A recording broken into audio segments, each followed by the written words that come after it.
Museum Hos Cokro Aminoto yang terletak di Jalan Peneleh Gang 7 merupakan salah satu destinasi sejarah paling penting di Surabaya yang menyimpan jejak perjuangan tokoh besar pergerakan nasional yaitu Haji Umar Said Cokro Aminoto. Museum ini berada di kawasan Peneleh, sebuah kampung tua yang pernah menjadi pusat aktivitas intelektual, diskusi politik, dan gerakan kebangsaan pada awal abad ke-20. Di rumah inilah Hos Cokro Aminoto tinggal dan membina banyak tokoh muda yang kelak menjadi pemimpin besar bangsa, seperti Ir Soekarno, Samaun, dan Alimin. Pak Cokro itu punya anak namanya Utari. Nah, Utari itu neneknya Maya Estianty. Keturunannya apakah masih sering datang ke sini? Aku kurang tahu kalau itu, soalnya keturunan itu Pak Cokro punya 5 anak, dan anak sama anaknya Pak Cokro ketiga sama keempat sama kelima itu gak mau dipublis cerita hidupnya, makanya yang diketahui itu anak 1 sampai ketiga doang, dan anaknya yang pertama itu Utari. Maya Estianty belum pernah kesini, tapi anaknya itu pernah. Al Doli itu pernah kesini. Ahmad Dhani juga. Oh, Pak Ahmad Dhani yang artis itu?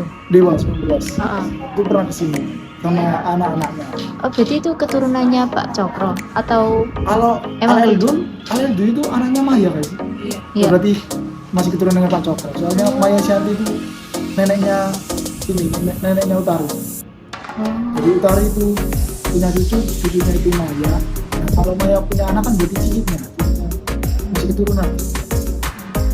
Sebagai ruang edukasi sekaligus situs budaya, Museum Hos Cokro Aminoto menjadi bukti nyata bahwa sebuah rumah kecil di Peneleh mampu melahirkan gagasan-gagasan besar bagi bangsa Indonesia. Museum ini menyimpan foto, arsip, dan ruang asli yang menggambarkan perannya sebagai guru para pemimpin dan menjadi penghubung generasi kini dengan sejarah pergerakan nasional. Di rumah kelahiran Soekarno, kita bisa melihat ada beberapa ruangan yang menjadi bagian dari masa kecilnya. Ada beberapa dokumen keluarga dan koleksi foto yang menggambarkan awal perjalanan seorang pemimpin bangsa.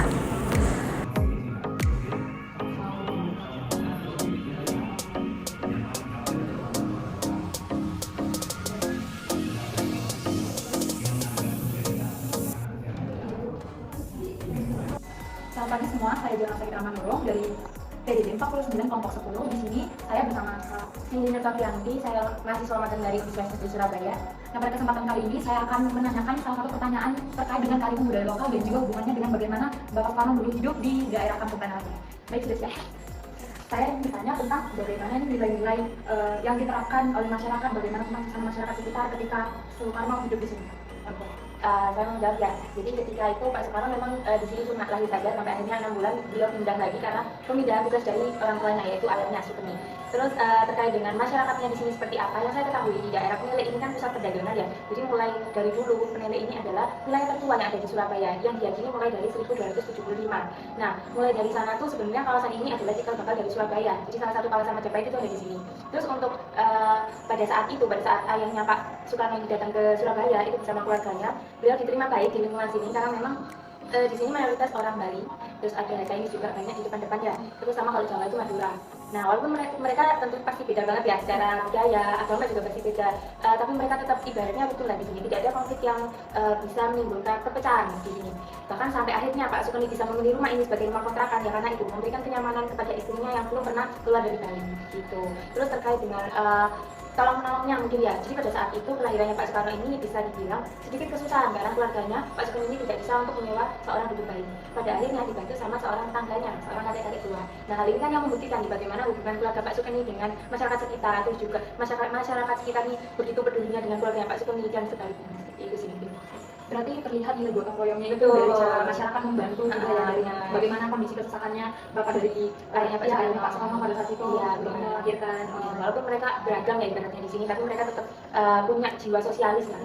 Berarti mobilitas kegiatan sosialnya dan juga campuran budaya itu termasuk banyak. Iya, banyak lumayan. Sampai sekarang itu masih ada.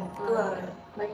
Kalau mungkin ditanya yang sekarang kayak gimana ya, mungkin pengelolaannya kalau misalnya di sini sekarang masih sama, masih banyak orang Bali, orang Chinese, tapi masyarakat sini tuh tetap rukun adik ayun, dan bahkan ada satu kelompok yang namanya kelompok sadar wisata, di mana mereka yang akhirnya bisa mengurus wisata-wisata yang ada di Semeru itu sendiri.